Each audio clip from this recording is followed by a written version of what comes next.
Islam is not an Arabian religion. And one of the tragedies of modern Islam is this kind of Arabization of a lot of cultures. In fact, a lot of the Arabization is not even Arabic. So for instance, the robe is not an Arab dress. The robe is a Persian dress. The Prophet ﷺ wore, probably the closest thing to his dress is the way that Bengalis and Indians dress, with the izar, what they call lungi. And then he wore a qamis. And then the Libyan dress also, or the way they dress in Pakistan, because he wore sirwal, and then he had a qamis over it. But the robe was a Persian dress. And you can look in all the pictures of the ancient Persians, they're all wearing robes.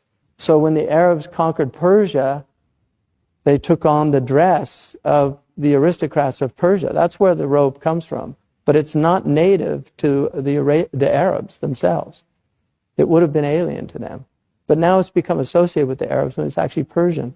And also the ghutra. The ghutra was not something any Sahabi wore. Ibn Umar said that the ghutra was doubt in the night, something inappropriate for a man in the day. Because in the night it would make him look like a woman.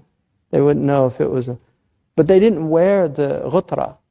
This was something adopted later. They wore a turban, the Arabs. And then also, the other thing which is really important about the dress of the Prophet ﷺ, he dressed from different cultures. So he had a Roman Byzantine shirt, he had an Ethiopian shirt, he had very few clothes, but they were not of one culture. It was very interesting, because had they been, people might have said that's the sunnah, is to dress like that. And then he wore a Yemeni jubba. He had a jubba from Yemen, made in Sana'a. They're very nice. It was a red and striped jubba. So he wore different clothes. But the hallmark of his religion is modesty. Muslims should not have alien clothes, because wherever Muslims went, they wanted to let people know we're not alien. This religion's not an alien religion.